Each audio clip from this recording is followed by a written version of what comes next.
Hello అండి, welcome to my story Alekhya పరిణయం.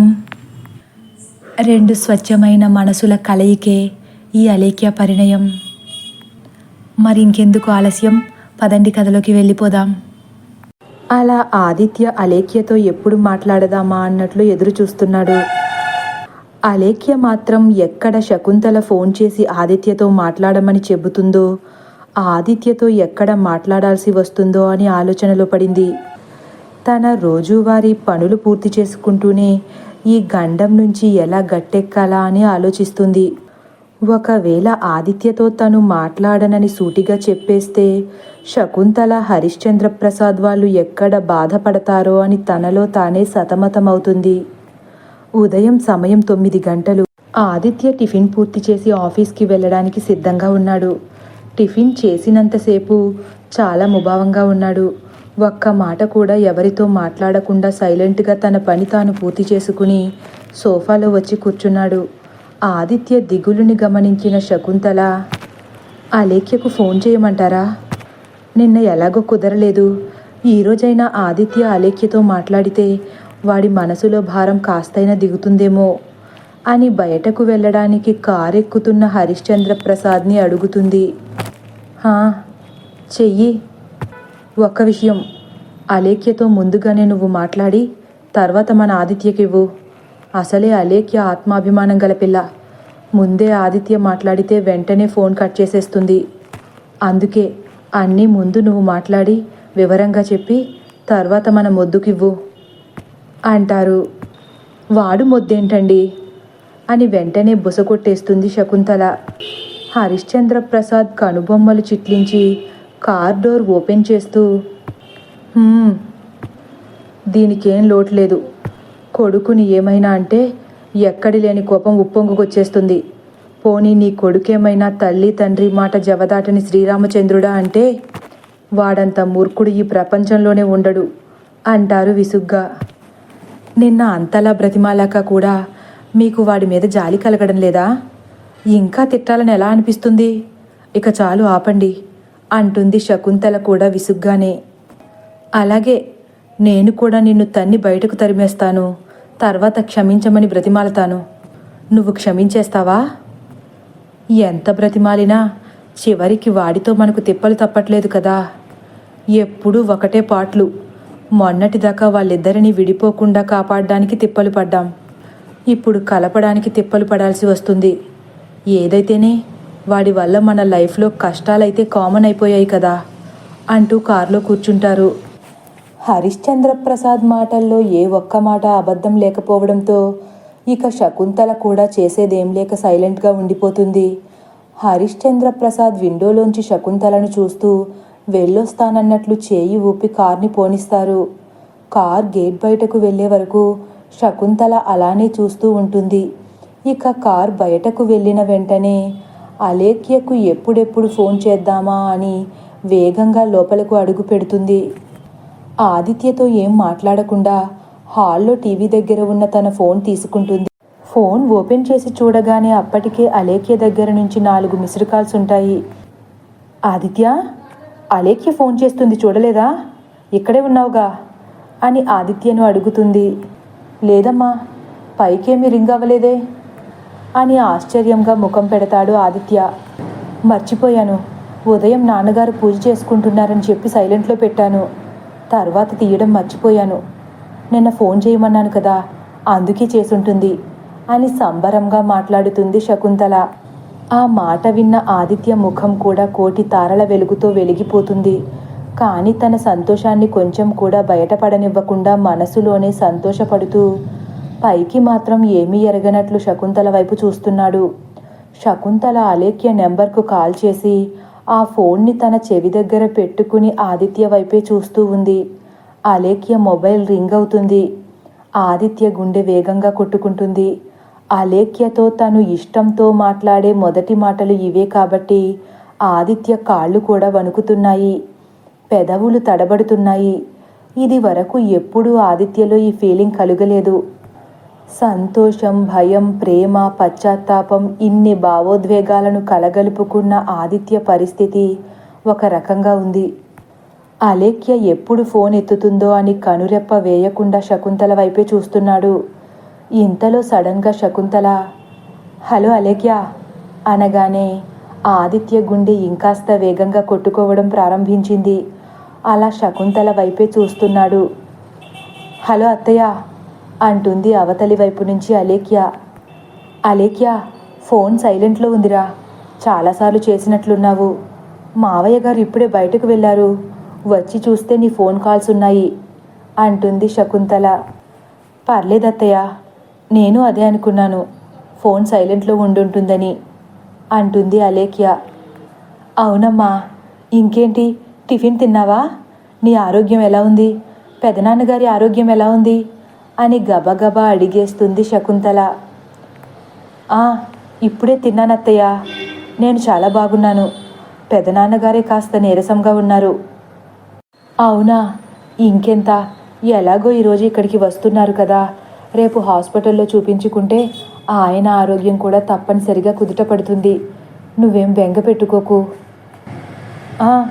అలాగే అత్తయ్య అని అలేఖ్య అంటుండగా, అలేఖ్య, నీతో ఒక ముఖ్యమైన విషయం మాట్లాడాలి అని శకుంతల చెబుతుండగానే అలేఖ్యలో భయం మొదలై శకుంతల మాటలకు అడ్డుపడి, అత్తయ్య, నేనే మీతో ఒక విషయం చెప్పాలి, అందుకే ఉదయం నుంచి కాల్స్ చేస్తున్నాను అంటుంది. ఒక్కసారిగా శకుంతల తను చెప్పబోయే విషయం ఆపేసి, దేని గురించమ్మా? అదే అత్తయ్య, నిన్న అమ్మతో మీరేదో చెప్పారంట, మీ అబ్బాయి నాతో మాట్లాడతారని అని ఆగిపోతుంది అలేఖ్య. అలేఖ్య అలా మీ అబ్బాయి అనేసరికి శకుంతల మనసు కాస్త కరుక్కుమంటుంది. అప్పటి వరకు ఉన్న హుషారు ఒక్కసారిగా మాయమైపోతుంది. శకుంతల ముఖం వాడిపోతుంది. అది గమనించిన ఆదిత్య కూడా చాలానే ఊహించేసుకుంటున్నాడు. అలేఖ్య ఏం చెబుతుందో అని మనసులో హడలిపోతున్నాడు. ఇంతలో అలేఖ్య మళ్ళీ, అత్తయ్య, మీరు అసలు తప్పుగా అనుకోవద్దు అని మళ్ళీ నెమ్మదిగా అంటుండగా, ఏ విషయం గురించి అలేఖ్య? అయినా నిన్ను నేను తప్పుగా ఎందుకు అనుకుంటాను? నువ్వేం చెప్పాలనుకుంటున్నావో ధైర్యంగా చెప్పమ్మా అంటుంది శకుంతల. అదే అత్తయ్య, నేను మీ అబ్బాయితో మాట్లాడాలనుకోవట్లేదు అని చెబుతూ ఇక చెప్పలేక ఆగిపోతుంది అలేఖ్య. శకుంతల ముఖం ఇంకా వాడిపోయింది. మాట కూడా ఒక్కసారిగా నీరసించిపోయింది. అదేంటి అలేఖ్య, మీ అబ్బాయి అంటున్నావు? ఆయన అనేదానివి కదా, ఆ మాట నీ నోటి నుంచి వచ్చినప్పుడు ఎంత ముచ్చటగా ఉండేదో. అప్పుడంటే ఆయన నా భర్త కాబట్టి అలా పిలిచేదాన్ని, ఇప్పుడు పిలిస్తే బాగోదు కదా అత్తయ్య. ఆయన అని పిలవలేకపోతే ఆదిత్య అని కూడా పిలవచ్చు. మీ ఇద్దరి మధ్య భార్యాభర్తల బంధం తెగిపోయి ఉండొచ్చు, కానీ మీ మధ్య బంధుత్వం తెగిపోలేదు. మాట్లాడాలి అనుకుంటే ఆ బంధుత్వాన్ని కలుపుకునైనా మాట్లాడుకోవచ్చు కదా. ఆ వరసను చూసుకుంటే ఆదిత్యను నువ్వు బావా అని కూడా పిలవచ్చు. అంతేకాని మీ అబ్బాయి అని పిలుస్తుంటే తట్టుకోవడం నా మనసుకి చాలా కష్టంగా ఉంది అలేఖ్య అని శకుంతల నిర్జీవంగా మాట్లాడుతుంటే ఆ మాటలు విన్న ఆదిత్య కూడా ఒక్కసారిగా కృంగిపోతాడు. ఎంతో ఆశతో అలేఖ్యతో మాట్లాడదామని ఎదురు చూస్తున్న తన ఆశలన్నీ మళ్ళీ నీరుగారిపోవడంతో ఒక్కసారిగా ఆదిత్య కళ్ళలో నీళ్లు వచ్చి పడతాయి. ఆ కంటతడి శకుంతల కంట పడకుండా ఒక్కసారి సోఫాలో వాలిపోతాడు. నాతో బంధమే అక్కర్లేదని తెంపుకున్న ఆ వ్యక్తికి బంధుత్వం పనికొస్తుందా అత్తయ్య అంటుంది మళ్ళీ అలేఖ్య. అదేంటమ్మా, అలా అంటే ఎలా? మనిషి అన్నాక తెలిసో తెలియకో ఎప్పుడోకప్పుడు తప్పు చేస్తాడు కదా. అలా అని ఆ మనిషి చెడ్డవాడని ఎలా నిర్ధారించేసుకుంటాము? అప్పుడున్న పరిస్థితులను బట్టి ఆదిత్య అలా ప్రవర్తించాడే తప్ప నిజానికి వాడు చాలా మంచివాడు అంటూ ఆదిత్యకు అలేఖ్య మాటలు వినిపించాలన్న ఉద్దేశంతో స్పీకర్ ఆన్ చేస్తుంది శకుంతల. ఆదిత్య కంట నీరు నెమ్మదిగా చెంపలపైకి జారుతుంది.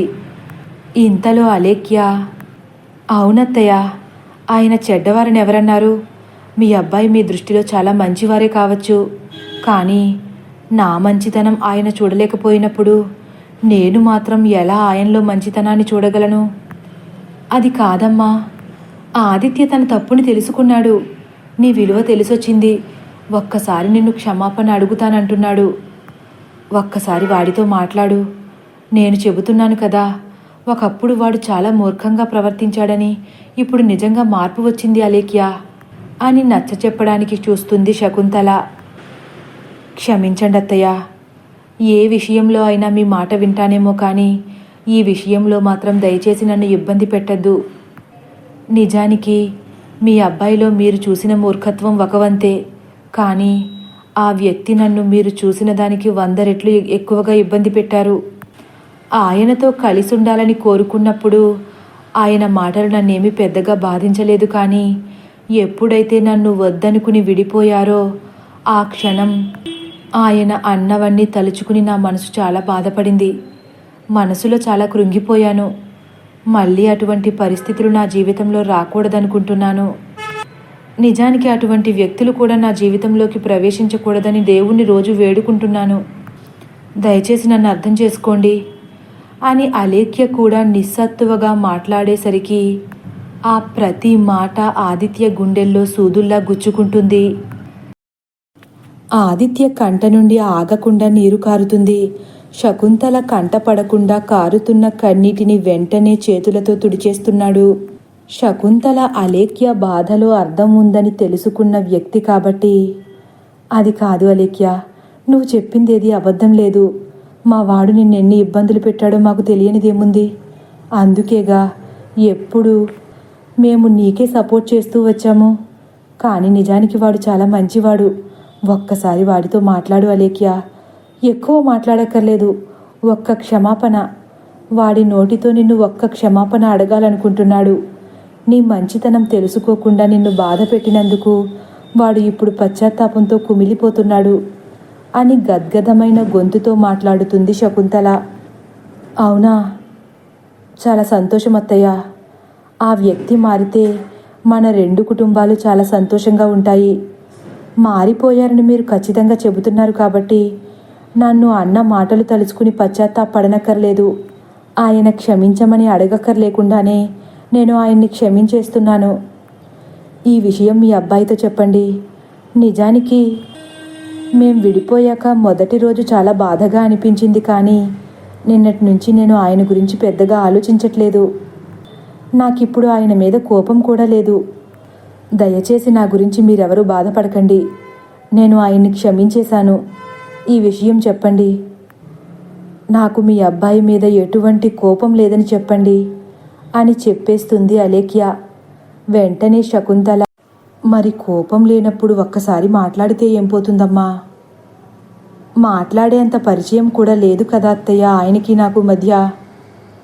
భార్యాభర్తలుగా ఉన్నప్పుడే మాట్లాడుకోలేకపోయాం, ఇక ఇప్పుడు ఇంకేం మాట్లాడుకుంటాం అని అలేఖ్య అనగానే ఆ మాటకు ఇక శకుంతల మాట్లాడలేదు. సరే అలేఖ్య, నిన్ను వాడు ఎంత ఇబ్బంది పెట్టాడో నీ మాటల్లోనే నాకు అర్థమవుతుంది. ఇందులో నీదేం తప్పులేదులే. మా వాడి మూర్ఖత్వమే నీ మనసు విరిచేసింది. సర్లే, ఎగ్జామ్స్ ఎప్పుడు? ఇంకా 1 మంత్ ఉన్నాయి అత్తయ్య. కుదిరితే సాయంత్రం నువ్వు కూడా రావచ్చు కదా అలేఖ్య. నిజంగా రాకూడదని కాదు, కానీ ఎగ్జామ్స్ ఉన్నాయి కదా అత్తయ్య. ఈ ఎగ్జామ్స్ అయిపోయాక వస్తావా పోనీ? తప్పకుండా వస్తానత్తయ్య. మీ గురించి మావయ్య గారి గురించి అయినా వస్తాను, కానీ ఆ ఇంటికి మాత్రం రాలేను అని ఖచ్చితంగా చెప్పేస్తుంది. అవునులే, మళ్ళీ ఏ ముఖం పెట్టుకుని మా ఇంట్లో అడుగు పెడతావు? అరుణ్ వాళ్ళ ఇంట్లో ఉందు గాని. అలాగే అత్తయ్య, నాకు మిమ్మల్ని చూడాలని ఉంది. ఇంతకీ మీరు టిఫిన్ చేశారా? నిర్మల ఆంటీ ఎలా ఉన్నారు? మావయ్య గారి ఆరోగ్యం ఎలా ఉంది అని కుశల ప్రశ్నలు వేయడం మొదలుపెట్టింది అలేఖ్య. అందరూ బాగున్నాం. నువ్వు జాగ్రత్త, అతిగా చదివేసి ఆరోగ్యం పాడు చేసుకోకు అని సలహా ఇస్తుంది శకుంతల. సరే అత్తయ్య, మావయ్య గారిని, నిర్మల ఆంటీని, మంగని, రాముని, రంగాని అందరినీ అడిగానని చెప్పండి. ఆర్తికి నేను కాల్ చేసి మాట్లాడతాను. ఉంటాను. నా ఫ్రెండ్ నా కోసం ఎదురు చూస్తూ ఉంటుంది. సరే అలేఖ్య, ఉంటాను, జాగ్రత్త అని ఫోన్ కట్ చేసేసి నిట్టూర్పుగా చూస్తుంది శకుంతల. వెంటనే ఆదిత్య పక్కన కూర్చుని ఆదిత్య, విన్నావుగా, అలేఖ్యకు నీ మీద ఇంకా కోపం తగ్గలేదు. తగ్గిందని అబద్ధమాడుతుందంతే. అయినా ఎందుకు తగ్గుతుందిలే. కానీ నిన్ను క్షమించేశానని చెప్పింది కదా. ఇక అలేఖ్యను నువ్వు అన్న మాటలు తలుచుకుని కృంగిపోకు. నాకు తెలిసి అలేఖ్య చాలా ధైర్యవంతురాలు. ఇంకో 2 రోజులుంటే మొత్తం నార్మల్ అయిపోతుంది. నిజానికి నువ్వెవరో కూడా మర్చిపోయేంత గుండె నిబ్బరం గలపిల్ల. నువ్వు అన్న మాటలు తలుచుకుంటూ తనేదో కృంగిపోతుందనుకుని నువ్వు బాధపడిపోవక్కర్లేదు అని ఆదిత్యపై చేయి వేసి మాట్లాడుతుంది. నిజానికి ఆదిత్య అనుకున్నది ఒక్కటైతే అక్కడ జరిగింది ఇంకొకటి. అప్పటి వరకు చాలా బాధపడిపోయిన ఆదిత్య చివరగా అలేఖ్య మాట్లాడిన మాటలు, శకుంతల మాట్లాడిన మాటలు విన్నాక ఒక్కసారిగా లేచి కూర్చుంటాడు. ఛ, నేనెందుకు కృంగిపోతానమ్మా? అయినా అన్ని కష్టాలు పడ్డ అలేఖ్యే అంత ధైర్యంగా ఉంటే కష్టాలు పెట్టిన వాడిని నేనెంత ధైర్యంగా ఉండాలి అని శకుంతల బుగ్గపై ప్రేమగా ముద్దు పెట్టి పక్కనే టీపాయ్ మీద ఉన్న తన నల్ల కళ్ళద్దాలు తీసుకుని కళ్ళకు స్టైల్గా తగిలించేసుకుని అక్కడే ఉన్న కార్కి తీసుకుని, అమ్మా, ఆఫీస్కి వెళ్ళొస్తాను, ఐ లవ్ యూ మా అంటూ శకుంతల బుగ్గపై మళ్ళీ ముద్దు పెట్టేస్తాడు. శకుంతలకు ఒక్క నిమిషం ఏం జరుగుతుందో అర్థం కాక, ఆదిత్య, ఇప్పటి వరకు చాలా డల్గా ఉన్నావు కదా, ఉన్నట్లుండి ఇప్పుడు మళ్ళీ చాలా సంతోషంగా కనబడుతున్నావేంటి? బాగానే ఉన్నావు కదా అని అయోమయంగా చూస్తుంది. ఆదిత్య శకుంతల కళ్ళలోకి సూటిగా చూస్తూ, అమ్మా, నిన్నొక విషయం అడుగుతాను, తడబడకుండా నిజం చెప్తావా? నిజం చెప్పడానికి తడబడడం ఎందుకురా? అబద్ధం చెప్పేవాళ్ళు తడబడాలి. అయితే సూటిగా నేను అడిగిన దానికి సమాధానం చెప్పమ్మా. అలేఖ్య ఈ ఇంటి కోడలిగా రావాలని నువ్వు అనుకుంటున్నావా అని తన మనసులో ఉన్న కోరికను శకుంతల ముందు భయపడకుండా పెట్టేస్తాడు ఆదిత్య. ముందు శకుంతల షాక్ అవుతుంది, కానీ ఒక్క క్షణంలోనే తేరుకుని, ఎందుకు అనుకోను? కానీ మనం అనుకున్నవన్నీ జరగవు కదా ఆదిత్య. తప్పకుండా జరుగుతుందమ్మా, జరిగి తీరుతుంది. నేను అలేఖ్య మనసుని మారుస్తాను అని ధీమాగా మాట్లాడతాడు ఆదిత్య. నీ వల్ల అవుతుందా? మనసుని విరగ్గొట్టగలిగినప్పుడు అతకడం కూడా తెలియాలి కదమ్మా. నువ్వేమంటున్నావో నాకు అర్థం కావట్లేదు, కానీ నాకెందుకో భయంగా ఉంది ఆదిత్య. భయపడాల్సిందేం లేదమ్మా. అలేఖ్యతో నేను మాట్లాడతాను. అలేఖ్యను నేను మార్చుకుంటాను. నా ప్రయత్నానికి మీరెవరూ అడ్డు రాకుండా ఉంటే సరిపోతుంది. తదుపరి భాగం కోసం వేచి ఉండండి. ఒకవేళ నా కథ కానీ మీకు నచ్చినట్లయితే లైక్ చేసి సబ్స్క్రైబ్ చేయడం మర్చిపోకండి. Thank you for watching.